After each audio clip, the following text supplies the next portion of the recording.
हमारी अद्भुत इंद्रियां प्रकृति का एक तोहफा। क्या आप जानते हैं हमारी नाक लगभग 1 खरब यानी 1 ट्रिलियन अलग अलग गंधों को पहचान सकती है।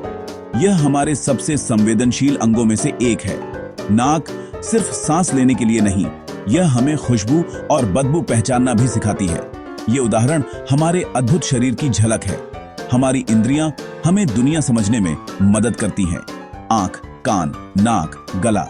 आज हम इन्हीं 4 आंख, कान, नाक और गला के बारे में जानेंगे। इन्हें EENT कहते हैं।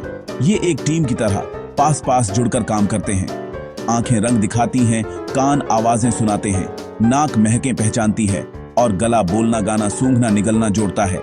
ये अंग जानकारी इकट्ठा करके दिमाग तक सही संदेश भेजते हैं। इन्हीं से हम सीखते हैं, संवाद करते हैं और सुरक्षित रहकर जीवन का आनंद लेते हैं। हमारी आंखें किसी जादुई कैमरे की तरह काम करती हैं, जो हर पल हमारे लिए तस्वीरें बनाती रहती हैं।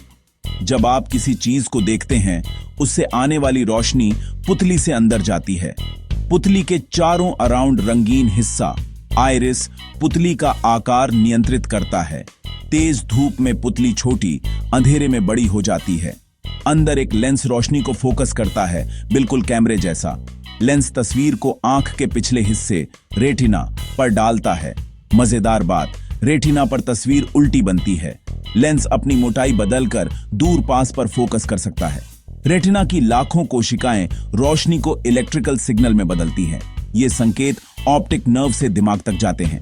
दिमाग उन्हें पढ़ता है, उल्टी तस्वीर को सीधा करता है और मतलब समझता है। बाय जुबैर अहमद। यह सब पलक झपकने से भी तेज होता है। याद रखें, हम असल में दिमाग से देखते हैं, आंखें जानकारी लाती हैं। दोनों आंखें थोड़ी अलग तस्वीरें लेती हैं। दिमाग उन्हें मिलाकर 3D छवि बनाता है। इससे गहराई और दूरी का अंदाजा होता है। हम रोज बहुत बार आंखें झपकते हैं। इससे आंखें साफ और नम रहती हैं। आवाज से हवा में कंपन बनते हैं। बाहरी कान इन्हें पकड़कर अंदर की सुरंग में भेजता है। सुरंग के अंत का ईयर ड्रम कंपन करने लगता है। यह कंपन 3 छोटी हड्डियों हथौड़ा, निहाई और रकाब तक पहुंचता है और बढ़ जाता है। कंपन कोक्लिया के तरल में लहरें बनाता है। बाल जैसी कोशिकाएं हिलकर इन्हें बिजली के संकेत में बदलती हैं। सुनने वाली नसें संकेत दिमाग तक ले जाती हैं। मधुर गीत, पक्षी का चहचहाना, दोस्त की पुकार। यही कान का अंदरूनी हिस्सा संतुलन भी संभालता है। सांस लेते ही हवा नाक से अंदर जाती है। अंदर के छोटे बाल और म्यूकस धूल और कीटाणु रोकते हैं। नाक हवा को गर्म और नम करती है। ऊपर की कोशिकाएं गंध के कण पकड़ती हैं। फिर संकेत दिमाग तक जाते हैं और हमें पता चलता है हम क्या सूंघ रहे हैं। हमारा गला, जिसे फेरिंक्स कहते हैं, एक व्यस्त चौराहा है। यह नाक और मुंह को सांस की नली और भोजन नली से जोड़ता है। निगलते समय एपिग्लॉटिस सांस की नली बंद कर देता है ताकि खाना सही रास्ते जाए।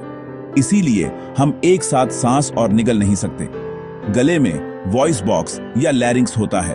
फेफड़ों से आती हवा वोकल कॉर्ड्स को कंपनित करती है। जीभ, होंठ और मुंह इस ध्वनि को शब्दों और गीत में बदलते हैं। कॉर्ड्स का तनाव ऊंचाई नीचाई तय करता है। ये अंग जुड़े हैं। एक में समस्या, असर दूसरे पर भी पड़ सकता है। देखभाल करें, तेज रोशनी और आवाज से बचें, गले को आराम दें। ये अनमोल उपहार है। इन्हें स्वस्थ रखें।